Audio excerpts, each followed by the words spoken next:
Hi friends, welcome to யாஷிகர். நம்மளோட விஜய் டிவிக்கும் கொடைக்கானலுக்கும் ஏதோ ஒரு சம்மந்தம் இருக்குது போலங்க. ஆனா ஊனா கொடைக்கானலை நோக்கி படையெடுத்து சீரியல்ஸ் எல்லாம் கிளம்பிடுறாங்க.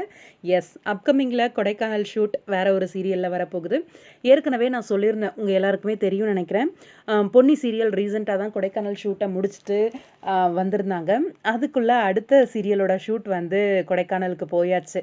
எஸ், நம்மளோட ஆஃப்டர்நூன் ஸ்லாட்டில் ரொம்பவே சூப்பராக போயிட்டுருக்க தங்கமகள் சீரியல் அதோட ஷூட்டிங் லொக்கேஷன்லேருந்து ஒரு வீடியோ வந்து ஷேர் பண்ணியிருக்காங்க. கொடைக்கானல் பிரின்சஸ் ஆஃப் வேல்ஸ் அப்படின்னு சொல்லி அந்த இடத்துல வந்து முத்துப்பாண்டியும் இன்னொருத்தவங்க, அதாவது ஹாசினி, அவங்களும் நின்றுட்டுருக்காங்க. ஒரு கார் வந்து வேகமாக போகிற மாதிரி ஒரு ஷூட்டிங் வந்து எடுத்துகிட்டு இருக்காங்க. எதுக்காக இவங்க 2 பேரும் கொடைக்கானல் போனாங்க? இவங்களோட ட்ராக் ஃபுல்லாகவே கிராமத்து கான்செப்ட் தான். கிராமத்தில் தான் இவங்களோட ஷூட்டிங் வந்து போயிட்டுருக்கு. இப்போ திடீர்னு கொடைக்கானல் போயிருக்காங்களே, என்னவா இருக்கும் அப்படின்ட்டு. இன்னொரு பக்கம் என்ன தோணுது அப்படின்னா, இந்த 3 சிஸ்டர்ஸ் இருக்காங்க இல்லையா, ஹாசினி ஒர்க் பண்ணிட்டு இருக்க அந்த 3 சிஸ்டர்ஸில் லாஸ்ட் தங்கச்சியாக வந்து ஒருத்தவங்க இருக்காங்க. அவங்களோட லைஃப்பில் தான் ஏதோ ஒரு ப்ராப்ளம் வருது அப்படின்னு நினைக்கிறேன்.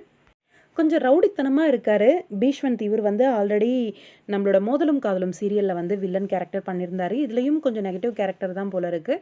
அவர் தான் அப்கமிங் அந்த பொண்ணை வந்து கூட்டிகிட்டு போகிறாரோ அப்படின்ற மாதிரி. அந்த பொண்ணை தேடிக்கிட்டு தான் இவங்க வந்து கொடைக்கானல் போகிறாங்களா அப்படின்னு எனக்கும் கன்ஃபார்மாக தெரியலை. ஏன்னா ஷூட்டிங் லொக்கேஷனில் அந்த லாஸ்ட் பொண்ணு வந்து இவரோட சேர்ந்து ஒரு சில அப்டேட்ஸ் எல்லாம் வீடியோஸ்லாம் ஷேர் பண்ணியிருக்காங்க. வெயிட் பண்ணி பார்க்கலாம்.